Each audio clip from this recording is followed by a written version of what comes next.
أكبر الله أكبر لا إله إلا الله والله أكبر الله أكبر ولله الحمد. Perayaan Idul Fitri bagi umat Muslim nampaknya seperti hal wajib yang tidak boleh terlewatkan. Bermaaf-maafan, berbagi hadiah, hingga bersilaturahim ke sanak saudara dan kolega merupakan bagian dari perayaan tersebut. Namun tahukah kita bahwa sesungguhnya perayaan Idul Fitri yang kita kenal saat ini memiliki sejarah panjang yang menyertainya? Imam Ibnu Katsir pernah menjabarkan bagaimana perayaan Idul Fitri terjadi di masa Rasulullah Shallallahu Alaihi Wasallam. Dalam sebuah riwayat hadis sahih, Rasulullah pernah merayakan hari pertama raya Idul Fitri dalam kondisi letih. Beliau bahkan sampai bersandar pada Bilal bin Rabah dan menyampaikan khutbahnya. Menyambut hari kemenangan dengan hal-hal positif memang sangat dianjurkan. Hal itu terbukti bagaimana antusiasnya Rasulullah Shallallahu Alaihi Wasallam dalam menyambut Idul Fitri. Namun tentu saja beliau tidak menanggalkan syariat agama atau berlebih-lebihan atas sesuatu. Jauh sebelum Islam datang, masyarakat jahiliyah Arab telah memiliki dua hari raya, yaitu Hari Raya Nairus dan Mahrajan yang dirayakan dengan sambutan pesta pora yang tidak bermanfaat, minum-minuman memabukkan, menari, adu ketangkasan termasuk salah satu ritual dalam perayaan kedua hari raya tersebut. Berdasarkan buku ensiklopedi Islam, kedua hari raya tersebut sejatinya berasal dari zaman Persia kuno. Di kemudian hari, Rasulullah Shallallahu Alaihi Wasallam mengganti kedua perayaan masyarakat Arab itu dengan hari raya yang lebih baik, yakni Hari Raya Idul Fitri dan Idul Adha. Dalam sejarah Islam, perayaan Idul Fitri pertama kali diselenggarakan pada 624 Masehi atau tahun kedua Hijriah. Waktu perayaan tersebut bertepatan dengan selesainya Perang Badar yang dimenangkan oleh kaum muslimin. Perang yang terjadi pada Ramadan itu dengan jumlah pasukan di sisi umat muslim yang jauh lebih sedikit dibanding kaum kafir, nyatanya diganjar Allah dengan perayaan yang luar biasa indah dan barokah, Idul Fitri.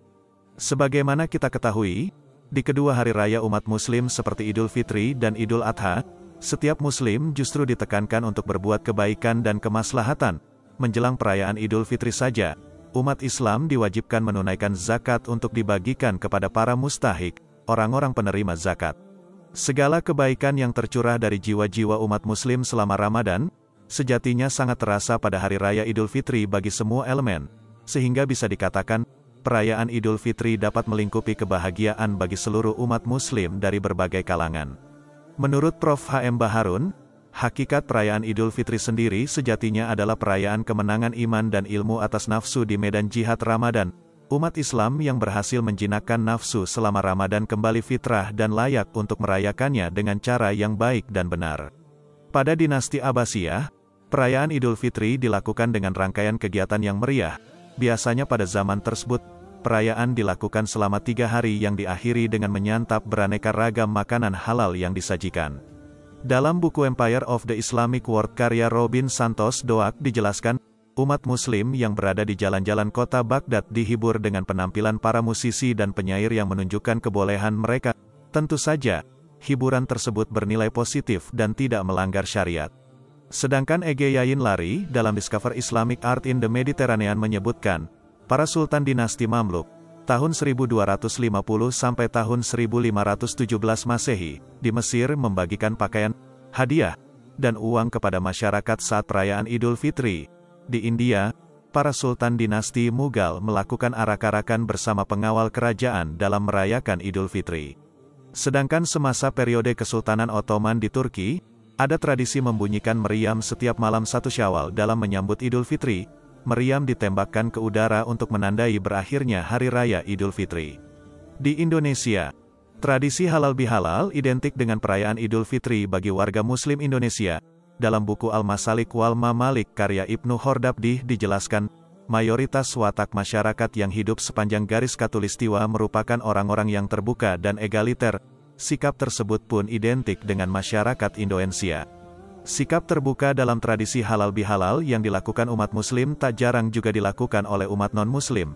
tak sedikit dari umat non-muslim yang ikut nimbrung, bersilaturahim dan melakukan halal bihalal saat Idul Fitri tiba.